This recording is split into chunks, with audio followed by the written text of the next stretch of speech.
Walking போறதால blood sugar ஸ்டேபிளா இருக்கும். பிபி கண்ட்ரோல் ஆகும். இதயத்துக்கு ரொம்ப நல்லது. ஸ்ட்ரெஸ் குறையும். இப்படி பல நன்மைகள் இருக்கு. ஆனா செடன்டரி லைஃப் ஸ்டைல்ல டெய்லி 30 நிமிஷம் வாக்கிங், எக்ஸர்சைஸ், யோகா இப்படி ஏதாவது ஒரு ஒர்க் அவுட்க்கு நம்ம டைம் ஸ்பெண்ட் பண்றோமான்னு பார்த்தா இல்ல.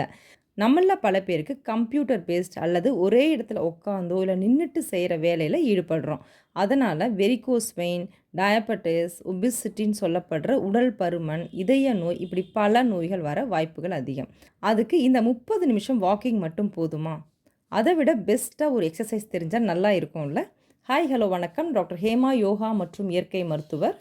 ஸ்டடீஸ் என்ன சொல்லுதுன்னா 45 நிமிஷத்துக்கு ஒரு முறை 10 ஸ்குவாட், அதாவது 10 முறை உட்காந்து எழுந்திருக்கும் பொழுது வாக்கிங் போகிறத விட அதிக அளவு பிளட் சுகர் கண்ட்ரோல் ஆகுதுன்னு சொல்கிறாங்க.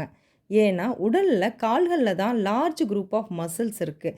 இப்படி உட்காந்து எழுந்திருக்கும் பொழுது தொடை, இடுப்பு, கால், வயிறு தசைகள் இன்வால்வ் ஆகுது. அதனால் அதிக அளவு வளர்ச்சிதை மாற்றம், அதாவது மெட்டபாலிசம் ஆகும் பொழுது ரத்தத்தில் இருக்கிற குளுக்கோஸ் பயன்படுத்தப்படுது. அது மட்டுமல்ல, கால்கள் ஸ்ட்ராங்காக இருந்தால் இதயமும் ஆரோக்கியமாக இருக்கும். ஏன்னா கண்டக்காலில் இருக்கிற சோலியஸ் மசில் தான் செகண்ட் ஹார்ட்னு சொல்கிறாங்க. இந்த எக்ஸசைஸ் செய்யும் பொழுது நல்ல இரத்த ஓட்டம் மட்டுமல்ல, தசைகள் வலுவாகும். வெரிகோஸ் வெயின் போன்ற பிரச்சனைகள் வராது. உட்காந்து ஒரே இடத்துல வேலை செய்கிறவங்களுக்கு இது ஒரு ஈஸியான பெஸ்ட் எக்ஸசைஸ்னு சொல்லலாம். இதை அவங்க மட்டுமல்ல, எல்லாருமே செய்யலாம். கொஞ்சம் யோசிச்சு பாருங்க. 8 மணி நேரத்தில் 8 முறை இதை செஞ்சாலே 80 ஸ்குவாட் ஆச்சு.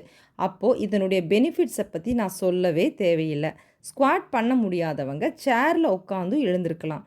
இதை மூட்டு வலி, மூட்டு தேய்மானம் உள்ளவர்கள் தவிர்க்கணும். பழைய காலங்களில் வாழ்வியல் சம்பந்தப்பட்ட நோய்கள் குறைவு.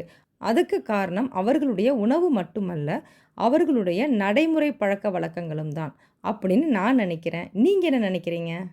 இந்த வீடியோ உங்களுக்கு ரொம்ப யூஸ்ஃபுல்லாக இருந்திருக்கும்னு நினைக்கிறேன். பிடிச்சிருந்ததுன்னா லைக் பண்ணுங்கள், ஷேர் பண்ணுங்கள், சப்ஸ்கிரைப் பண்ணுங்கள்.